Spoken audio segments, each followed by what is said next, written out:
Oke, coba bayangin deh, rumah sakit itu kayak medan pertempuran deh, tapi musuhnya nggak kelihatan. Nah, disinilah peran kita sebagai perawat jadi garda terdepan.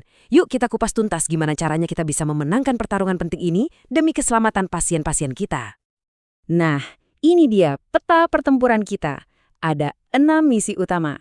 Kita mulai dari kenalan sama musuhnya, bangun benteng pertahanan, sampai keluarin senjata pamungkas. Siap?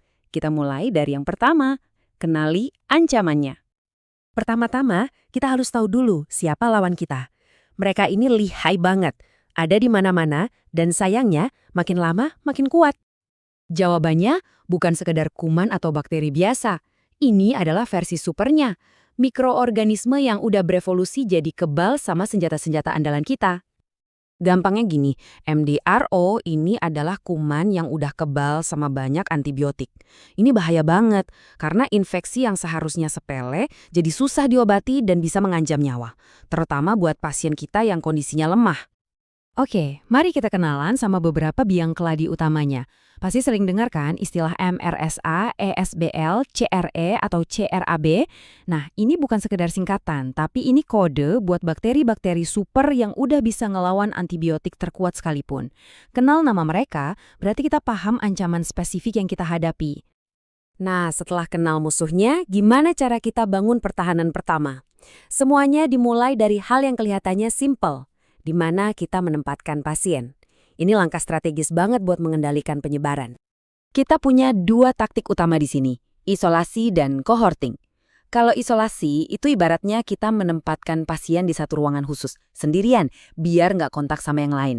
Nah, kalau cohorting, itu kita kumpulin pasien-pasien dengan kuman yang sama di satu area dan dirawat oleh tim perawat yang sama juga. Dua-duanya efektif banget buat memutus rantai penularan. Setiap pejuang di garda depan butuh baju zirah kan? Nah, buat kita, para perawat, baju zirah kita itu ya alat pelindung diri atau APD. Ini bukan cuma buat melindungi diri kita sendiri loh, tapi juga melindungi pasien lain dari kita. 3 komponen ini adalah perlengkapan wajib kita. Gaun buat melindungi badan dan baju kita. Sarung tangan ini wajib setiap kali kontak dengan pasien dan lingkungannya. Terus, masker dan pelindung mata kalau ada risiko kena percikan. Kuncinya adalah pakai APD yang tepat, di waktu yang tepat, dan dengan cara yang tepat. Dari semua strategi dan peralatan yang kita punya, ada satu senjata yang paling simple, paling murah, tapi justru paling ampuh buat ngelawan MDRO. Yap, benar banget, kebersihan tangan atau hand hygiene. Dan kalau kita ngomongin soal kebersihan tangan, ada satu angka keramat yang jadi pedoman kita semua, standar emas dari WHO. Angka itu adalah 5. Ini dia, 5 momen kebersihan tangan dari WHO yang wajib kita hafal di luar kepala. 1. Sebelum kontak pasien. 2. Sebelum tindakan aseptik. 3. Setelah kena cairan tubuh pasien. 4. Setelah kontak pasien. Dan 5. Setelah kontak dengan lingkungan sekitar pasien. Ini adalah rutinitas yang hukumnya wajib, nggak bisa ditawar sama sekali. Pertempuran kita nggak cuma di pasiennya loh, tapi juga di seluruh lingkungan sekitarnya. Permukaan benda, peralatan medis, semuanya bisa jadi tempat persembunyian si kuman. Jadi, medan perangnya juga harus kita amankan. Coba deh perhatikan, banyak banget hotspot kuman di sekitar pasien. Pagar tempat tidur, meja, gagang pintu, tiang infus, bahkan stetoskop kita sendiri. Setiap permukaan ini bisa jadi jembatan penularan MDRO. Membersihkan area ini secara rutin itu sama pentingnya dengan kita cuci tangan. Dan ini bukan cuma soal kebiasaan baik ya, ini udah jadi standar nasional.